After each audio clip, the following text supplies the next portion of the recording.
Question number 3, इसके अंदर भी जो कॉम्प्लेक्स नंबर है वो हमें सिंप्लीफाइड फॉर्म में नहीं है, हमने उसको सिंप्लीफाई करके a प्लस बी आयोटा वाली फॉर्म में लिखना है।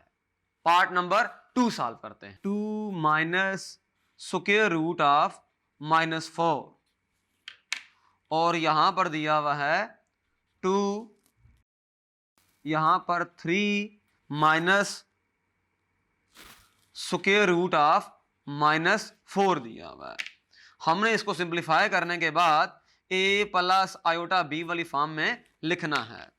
ये बात हम जानते हैं, रूट -4 जो होता है इसका मतलब होता है रूट -1 इंटू 4, यानी कि रूट -1 इंटू रूट 4, यानी कि आयोटा इंटू 2, क्योंकि रूट 4 जो होता है वो 2 होता है।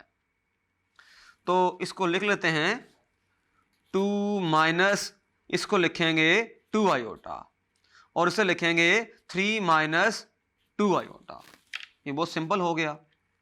अब सॉल्व कर लें इसको, 2 के साथ मल्टीप्लाई कर दें इस सारे को, -2 आयोटा के साथ मल्टीप्लाई कर दें इसको, 2 3 are 6, -4 iota, -6 iota, minus minus plus 2 2 are 4 iota square. अच्छा 6, इन दोनों को आपस में ऐड कर दें, -10 आयोटा, अच्छा प्लस 4 आयोटा स्क्वायर होता है -1। अच्छा ये 6 है और ये -4 है, ये रह जाएगा 2 -10 आयोटा। तो हमने इसको इस तरह किया कि इसका आंसर हमारे पास 2 -10 आयोटा आ गया। रियल पार्ट अलग हो गया और इमेजिनरी पार्ट है सेपरेट हो गया।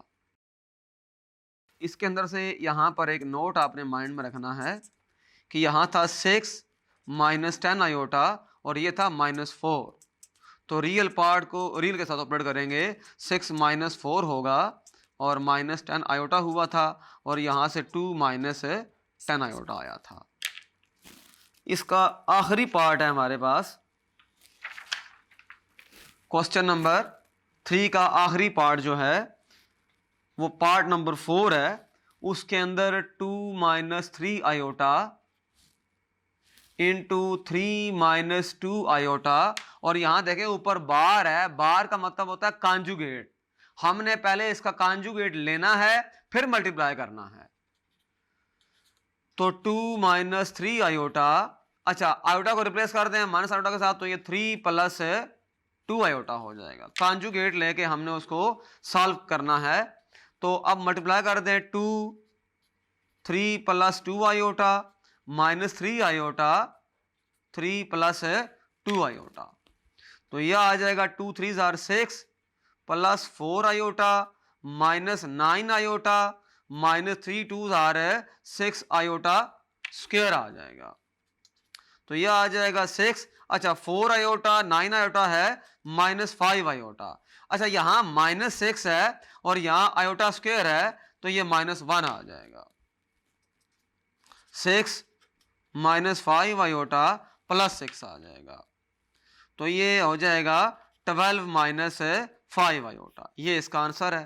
हमने रियल पार्ट को अलग कर दिया और इमेजिनरी पार्ट को अलग कर दिया। इसका मतलब ये हुआ कि 2 -3 आयोटा और 3 - 2 आयोटा का जो कॉन्जुगेट है वो इक्वल आ गया 12 - 5 आयोटा। तो ये इसका आंसर है सिंप्लीफाई करके। तो क्वेश्चन नंबर 3 में हमने सिंप्लीफाई किया, जस्ट सिंपल मल्टीप्लाई किया है। तो हम सिंप्लीफाई करने के बाद हमारे पास मोर सिंप्लीफाइड फॉर्म जब आती है तो उसके अंदर रियल पार्ट अलग होता है और इमेजिनरी पार्ट है सेपरेट होता है। Thank you.